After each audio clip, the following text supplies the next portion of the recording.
प्रिय दर्शकों और श्रोताओं, जय सिया राम, जय श्री कृष्णा। मैं हाजिर हूँ आपके सामने दिनांक 12 नवंबर 2021 वार शुक्रवार का दैनिक पंचांग लेकर।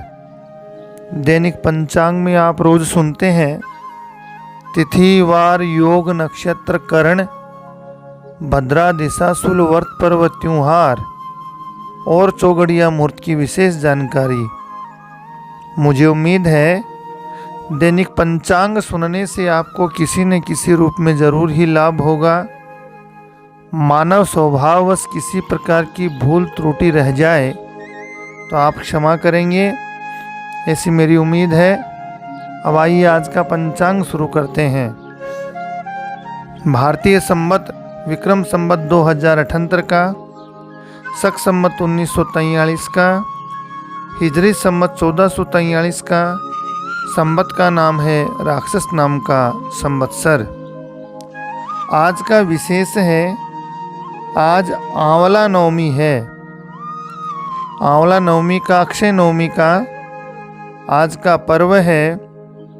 सूर्य भगवान दक्षिणायन में चल रहे हैं। सूर्य उदय सुबह 6:48 पर होंगे। सूर्यास्त का समय सायंकाल 5:34 रहेगा। ऋतु हेमंत ऋतु है। चंद्रमा की बात करें तो चंद्रमा आज कुंभ राशि में पूरे दिन रहेंगे। जिन जिन राशियों को चंद्रमा आज शुभ रहेंगे, चंद्र बल रहेगा, वे हैं राशि मेष, वृषभ, सिंह, कन्या, धनु, कुंभ राशि के जातकों को आज चंद्रमा शुभ रहेगा। अपने जन्म नाम से या प्रसिद्ध नाम से चंद्रमा देखें, दोनों ही शास्त्र सम्मत हैं। विशेष कार्य चंद्रमा चंद्र बल देखकर ही करना चाहिए। भारतीय महीना कार्तिक महीना है। पक्ष शुक्ल पक्ष है। तिथि नवमी है। नक्षत्र धनिष्ठा नक्षत्र दोपहर 2:50 तक, बाद में सतविसा नक्षत्र है। योग ध्रुव योग, करण बालव और कोलव नाम के करण हैं। दिशाशूल आज पश्चिम में है। चंद्रमा पश्चिम में है। दिशाशूल चंद्रमा आदि का विचार करके ही विशेष यात्राओं के प्रसंग तैयार किए जाते हैं। दिशाशूल पीठ पर और बायां श्रेष्ठ है। चंद्रमा सामने और दाहिना श्रेष्ठ है। बाएं में चंद्रमा शुभ नहीं, पीठ पीछे का भी शुभ नहीं होता है। दिशाशूल ले जाओ वामे राहु योगिनी पूठ, सन्मुख लेवे चंद्रमा ल्यावे लक्ष्मी लूट, ये धर्मशास्त्र कहते हैं। आज भद्रा नहीं है, आज पंचक है। पंचक 11 नवंबर से शुरू हुए और 16 नवंबर को समाप्त होंगे। पंचकों में वर्जित कार्य तृण काष्ठादि संग्रह त्याजत दक्षिण दिशा यात्रा ग्रह छाचन एवच है। पंचकों में घास लकड़ी का संग्रह नहीं करें। दक्षिण दिशा की यात्रा, घर पर छत डालना आदि कार्य नहीं करने चाहिए। जी हाँ, अब जानते हैं चौगड़िया मुहूर्त। अभिजीत 11:40 से दोपहर 12:40 तक है, शुभ श्रेष्ठ है। राहु काल सुबह 10:30 से 12 बजे तक।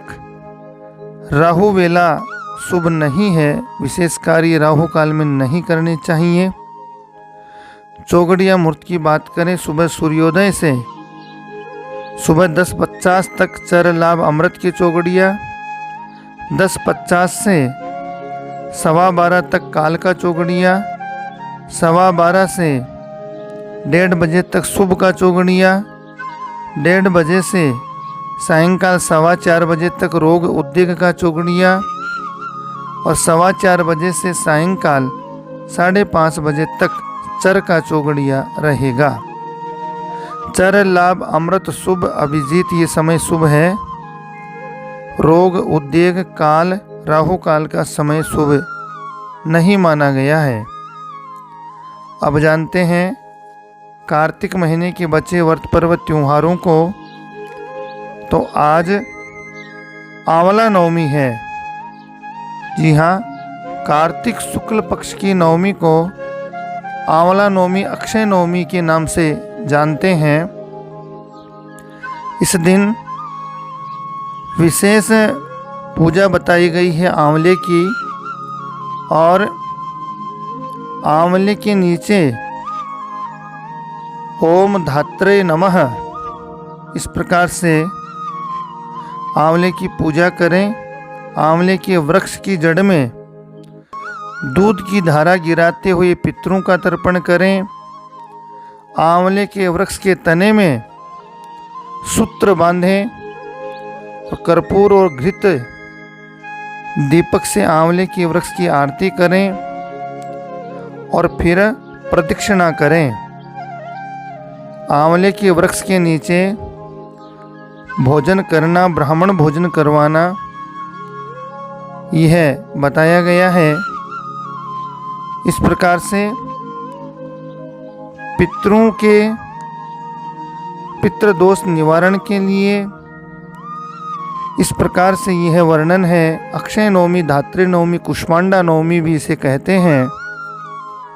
घर में आंवले का वृक्ष न हो तो किसी बगीचे आदि में आंवले के वृक्ष के समीप जाकर पूजा दान करने की परंपरा है, अथवा गमले में आंवले के पौधे को रोपित कर घर में यह कार्य संपन्न करना चाहिए।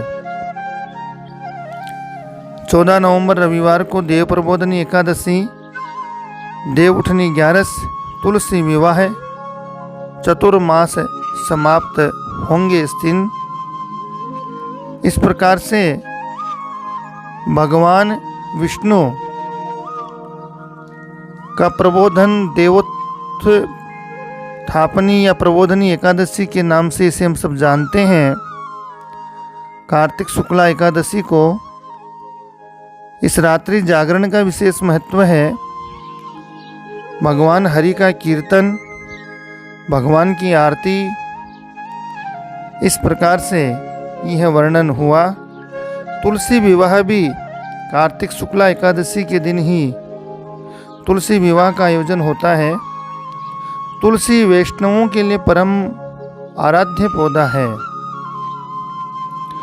कोई कोई तो भगवान की श्री विग्रह के साथ तुलसी का विवाह बड़े धूमधाम से करते हैं। साधारणतया लोग तुलसी के पौधे का गमला गेरों आदि से सजा करके उसके चारों ओर ईख का मंडप बना करके उसके ऊपर ओढ़नी और सौभाग्य की प्रतीक चुनरी ओढ़ाते हैं। गमले को साड़ी में लपेटकर तुलसी को चूड़ी पहनाकर उसका श्रृंगार करते हैं। गणपति आदि देवताओं का पूजन करते हैं। शालिग्राम जी का विधिवत पूजन करते हैं। तुलसी जी की षोडशोपचार पूजन करते हैं। एक नारियल दक्षिणा के साथ शालिग्राम जी मूर्ति सिंहासन हाथ में लेकर के तुलसी जी की साथ परिक्रमा कराते हैं। आरती के पश्चात विवाहोत्सव पूर्ण ये संपन्न होता है। विवाह के समान ही अन्य कार्य होते हैं इसमें। राजस्थान में इस तुलसी विवाह का विशेष प्रसंग, विवाह के मंगल गीत भी गाए जाते हैं और तुलसी विवाह को बटुआ फिराना भी कहते हैं राजस्थान में। इस प्रकार से वैकुंठ चौदस है। 17 नवंबर को, 16 नवंबर को प्रदोष व्रत है और 19 नवंबर शुक्रवार को कार्तिक पूर्णिमा है। सत्यनारायण भगवान का व्रत है। कार्तिक स्नान पूर्ण होता है इस दिन। कार्तिक पूर्णिमा बड़ी पवित्र तिथि है। इस तिथि को ब्रह्मा, विष्णु, शिव, अंगिरा, आदित्य आदि ने महापुनीत पर्व प्रमाणित किया है। जी हाँ, जो व्यक्ति पूरे कार्तिक मास में स्नान करते हैं उसका नियम कार्तिक पूर्णिमा को पूरा हो जाता है। कार्तिक पूर्णिमा के दिन प्रायः सत्यनारायण भगवान की कथा सुनी जाती है। पूर्णिमा के दिन प्रायः सायंकाल मंदिरों, चौराहों, गलियों, पीपल के वृक्षों, तुलसी के पौधों के पास दीपक जलाए जाते हैं और काशी में यह तिथि देव दीपावली महोत्सव के रूप में मनाई जाती है। चांद्रायण व्रत की समाप्ति भी आज के दिन होती है। इस प्रकार से इस दिन पूर्णिमा का व्रत करने, जागरण करने से सकल मनोरथ सिद्ध होते हैं। ये वर्णन हुआ। इस दिन चंद्र ग्रहण का प्रसंग भी है, परंतु भारत में अदृश्य होने से सूतक आदि के नियम लागू नहीं होंगे, ऐसा धर्मशास्त्र में बताया गया है। आप सभी से मेरा नम्र निवेदन है कि वीडियो चैनल को लाइक शेयर सब्सक्राइब करें, घंटी के निशान को दबाएं, अपना स्नेह प्रेम इसी प्रकार बनाए रखें। आप सभी को मेरी तरफ से जय सिया राम, जय श्री कृष्णा।